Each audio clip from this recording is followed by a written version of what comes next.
उसूला विधानसभा क्षेत्र से विधायक हैं। हमारे बीच में हमारी पार्टी के वरिष्ठ नेता, पूर्व में अध्यक्ष रहे, सांसद रहे, मंत्री रहे आदरणीय श्री सुरेश भारद्वाज जी।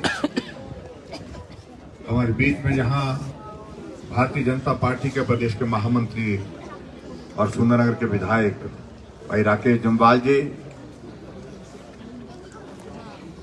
भाई विनोद कुमार जी, माननीय विधायक श्री दिलीप जी, दीप जी, पूरन जी, और यहाँ पार्टी के हमारे साथी श्री संजय जी, यहाँ उपस्थित सभी पत्रकार मित्रों, भाइयों बहनों, मैं सबका नाम नहीं ले पा रहा हूं, मैं क्षमा चाहूंगा। आज के इस कार्यक्रम में आदरणीय भारद्वाज जी ने आपके सामने सारा विषय बड़ा स्पष्ट कर दिया है और मैं समझता हूं कि हिमाचल प्रदेश की विधानसभा के अंदर हमको भी 25 साल हो गए।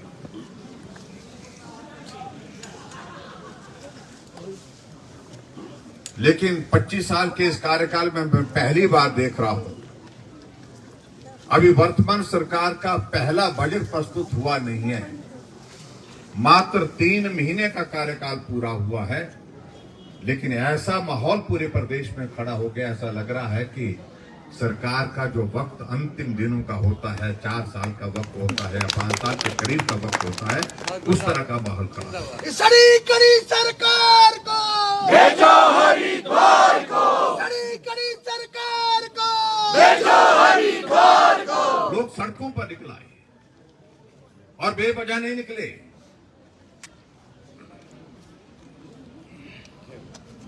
हिमाचल प्रदेश में सरकारें बदलती रहती है, बनती रहती हैं, लेकिन कभी भी नेताओं के आपस के संबंध खराब होने के बावजूद भी, एक दूसरे के खिलाफ विरोध का भाव होने के बावजूद भी इस तरह से बदले की भावना से काम नहीं किया गया जिस प्रकार से इस सरकार।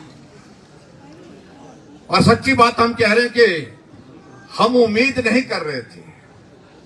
ये सारा जो कुछ भी हमने देखा या देख रहे हैं, ये उम्मीद से हट करके है। अखबारों में खबर छपी, सामान्य परिस्थिति के साधारण व्यक्ति, हमें अच्छा लगा। और साधारण व्यक्ति आगे की सोचता है, सबको साथ लेकर के चलने की सोचता है, बदले की भावना से काम करने की नहीं सोचते हैं। लेकिन शपथ ग्रहण होने की देर थी। 11 तारीख को शपथ ग्रहण की दिसंबर को, और 12 तारीख को शुरुआत की कि हिमाचल प्रदेश में विकास के लिए जो जनप्रतिनिधियों के आग्रह पर हमने जो संस्थान खोले थे, उनको रद्द करने की शुरुआत करते हैं। बदले की भावना से काम करने वाली सरकार नहीं चलेगी, नहीं चलेगी, नहीं चलेगी। ये यारों की सरकार को भेजो हरिद्वार को। हमने सोचा कि जल्दी में कई बार ऐसा हो जाता है कि नई सरकार बने हैं, नए मुख्यमंत्री बने हैं, इसलिए कुछ काम ऐसे हो जाता है कि ऐसा तो नहीं हो गया। जब हमने पता किया कि नहीं कहा कि भी उन्होंने सोच समझ करके किया, हमने कहा किसकी सलाह पर किया, बोलते ये तो पता नहीं। सुखू तुम में लेकिन काम करो, उसी छोड़ो आराम करो, सुखू तुम में काम करो, उसी छोड़ो आराम करो। फिर हमने ऐसा सोचा कि शायद ये 1-2 दिन की बात है, 1-2 विभाग की बात हो सकती है, शायद उसके बाद आगे ये काम बंद हो जाएगा। लेकिन सरकार बनने के बाद नोटिफिकेशन का दौर शुरू हुआ और नोटिफिकेशन डिनोटिफिकेशन डिनोटिफाई सरकार जो नोटिफाई किए गए हैं उनको नहीं डिनोटिफाई। नहीं चलेगी, नहीं चलेगी। आप कल्पना करिए, पिछले 3 महीने में ये परिस्थिति बन गई। 3 महीने का कार्यकाल पूरा हुआ, और जिस दिन 3 महीने का कार्यकाल पूरा हुआ, अभी 2 दिन पहले, तो हिमाचल प्रदेश में 19 डिग्री कॉलेज की डिनोटिफिकेशन हुई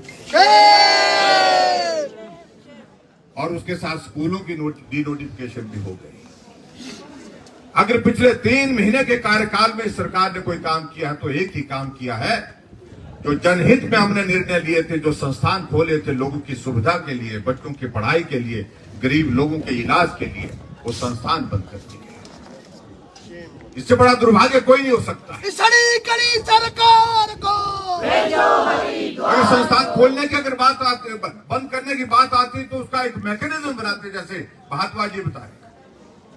आप रिव्यू करते, उसके बाद आपको लगता कि नॉर्म के मुताबिक ये संस्थान नहीं है, उसको डिनोटिफाई करते बिना सोचे समझे।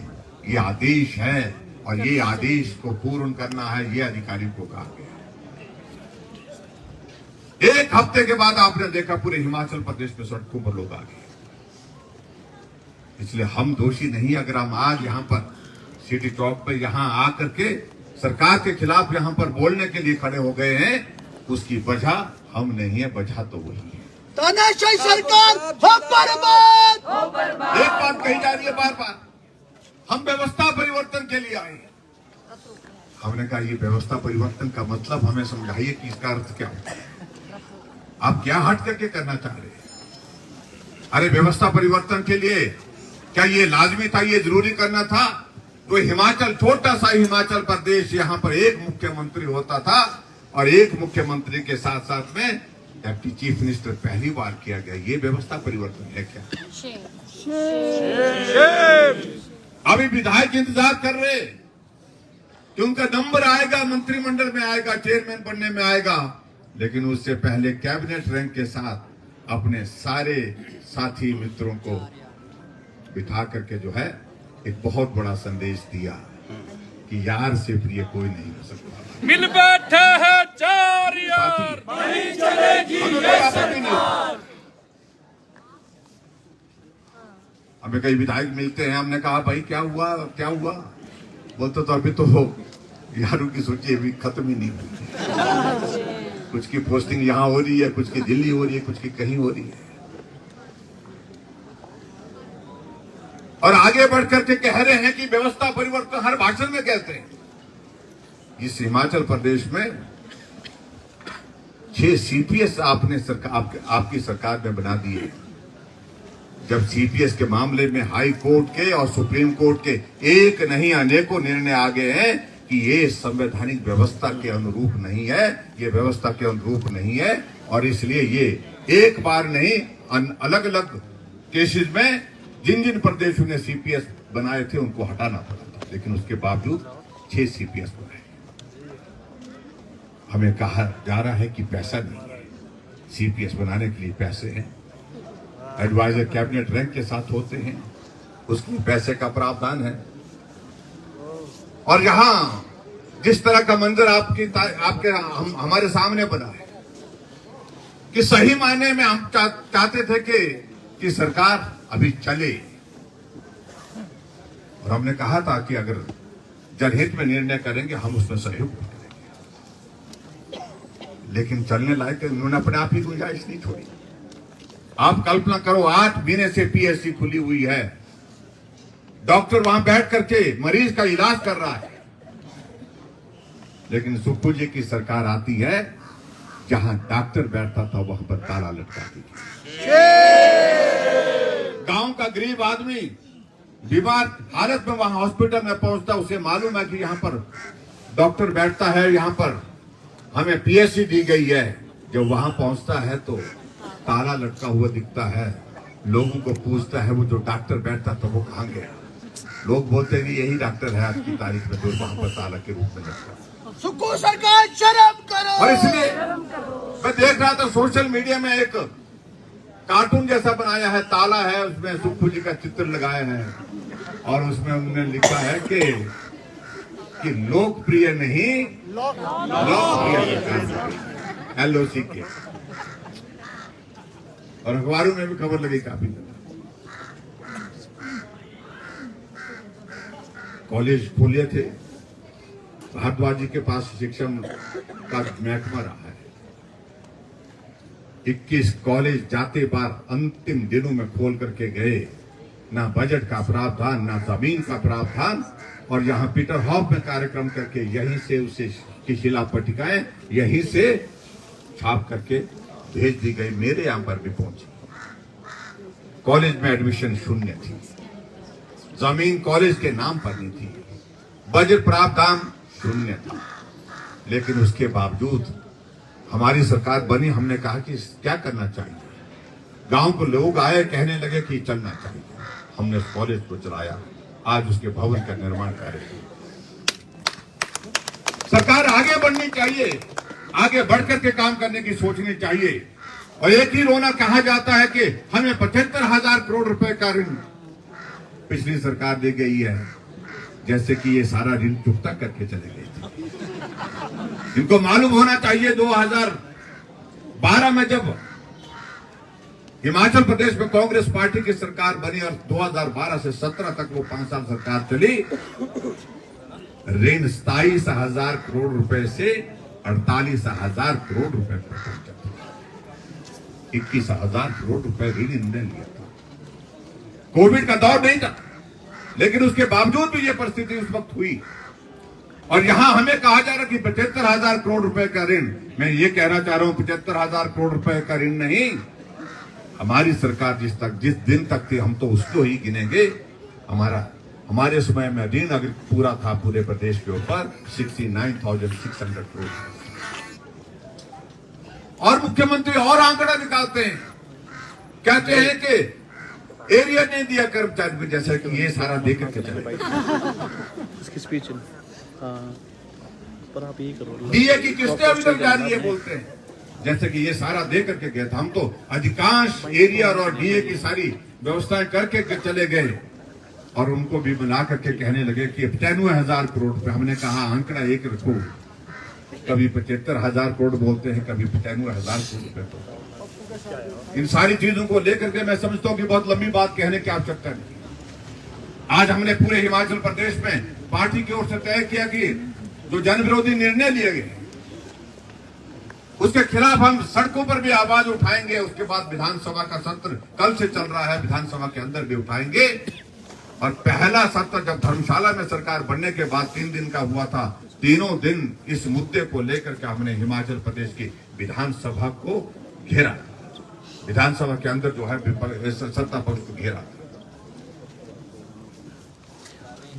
ये पहली बार इस तरह से हुआ है।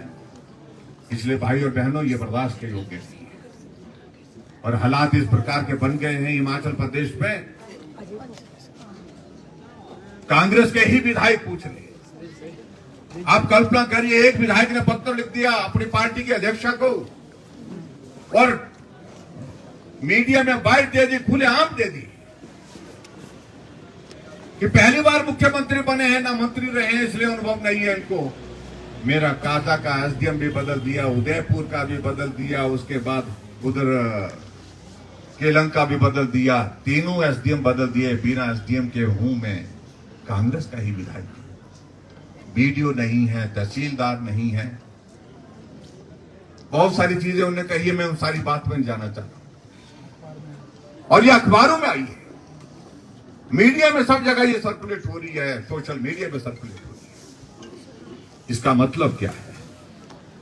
ये हालात जो है ये जनता के बीच के हालात तो है ही है, लेकिन कांग्रेस पार्टी के अंदर भी इस प्रकार के हालात हो गए कि 3 महीने के अंदर कांग्रेस पार्टी के विधायक खुलेआम बोलना शुरू कर दिए। आज विधायकों को पूछें, हमने कहा ये निर्णय आप लोग ये कैसे लिए हैं भाई? कहते कि हमें पता नहीं। मंत्री को पूछे, हमें पता नहीं। एनुअल प्लानिंग की बैठक होती है, उस प्लानिंग की बैठक में कांग्रेस के विधायकों ने कहा कि हमारे यहाँ पर जो संस्थान खुले थे हमें उसकी जरूरत है, उसको खोलिए मेहरबानी करके। लेकिन जिद पकड़ी है। और मैं यही कहना चाह रहा हूं, इस तरह से जन विरोध में जाकर के अगर जिद के साथ काम करने की कोशिश करेंगे, लोग बहुत ज्यादा इसको बर्दाश्त नहीं करेंगे। इसलिए भाई और बहनों, पूरे हिमाचल प्रदेश में हमने एक